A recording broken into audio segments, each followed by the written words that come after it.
கர்த்தருக்கு ஸ்தோத்திரம். நம்மளுடைய வாழ்க்கையில நிறைய வேளைகள்ல எதிரிகளை சந்திப்போம். கர்த்தரும் அந்த எதிரிகளை நம்மளுடைய வாழ்க்கையில அனுமதிக்கிறார். ஏன் இந்த எதிரிகளை கர்த்தர் அனுமதிக்கிறார்னா அதுக்கு பல காரணங்கள் இருக்கு. நம்மளுடைய விசுவாசத்துல நம்ம வளரும்படியாகவும், கர்த்தர் தம்முடைய வல்லமையை நம்மளுடைய வாழ்க்கையில காண்பிக்கும்படியாகவும், இன்னும் நம்ம கர்த்தருக்குள்ள அதிகமா கிட்டி சேரணுங்கிறதுக்காகவும், சில வேளைகள்ல நம்மளுடைய செய்த தவறுகளுக்காக தண்டனைக்காக இந்த எதிரிகளை அனுமதிக்கிறார். இப்படி பல்வேறு காரணங்கள் இருக்கு. எங்கெங்கெல்லாம் இந்த எதிரிகள் வர்றாங்க அப்படின்னா, நம்ம வேலை செய்யற இடங்கள்ல, நம்ம ரோட்ல நடந்து போறப்ப கூட எதிரிகள் வரக்கூடும். நம்ம பக்கத்து வீடுகள்ல நமக்கு எதிரிகள் இருக்கக்கூடும். நம்மளுடைய சிநேகிதர்கள் எதிரிகளாக மாறி இருப்பாங்க, சொந்தக்காரங்க எதிரிகளா மாறி இருப்பாங்க.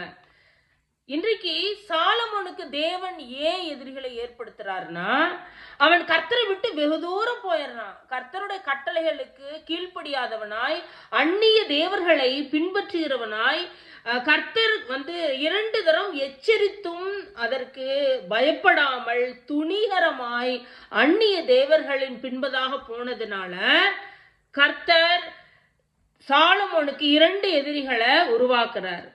ஆதாத் அப்படிங்கிறவனையும் ரேசோன் அப்படிங்கிற எதிரியும் சாலமோனுக்கு ஏற்படுத்துகிறார். இதை நீங்க 1 ராஜாக்கள் 11வது அதிகாரத்துல வாசிக்கலாம். கடைசியில சாலமோன் ஏற்படுத்தின விசாரிப்புக்காரனாகிய யெரொபெயாம்ட்ட கர்த்தர் தீர்க்க தரிசனமா சொல்றாரு, உனக்கு தான் அடுத்த ராஜ்யத்துல பாதி பங்கு அப்படின்னு சொல்றாரு. அப்ப சாலமோன் செய்யற காரியம் என்ன தெரியுங்களா? கர்த்தருக்கு பிரியமா நடக்கணும் அப்படிங்கிற ஒரு ஆவல் அவனுக்குள்ள வராம அந்த எதிரிய பின்தொடர்ந்து போய் அவனை அழிக்கிறதுக்கு முயற்சிக்கிறான். அப்ப கர்த்தருக்கு பிரியமா இவன் நடந்திருந்தா ஒருவேளை அந்த எதிரிகளே இல்லாம கர்த்தர் பண்ணியிருப்பாரு.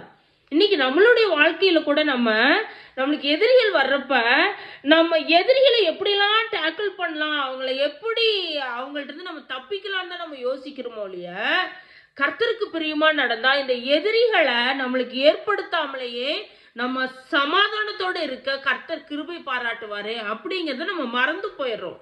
நம்ம கொஞ்சம் நம்மளுடைய வழிகளை ஆராய்ந்து பார்க்கலாம்.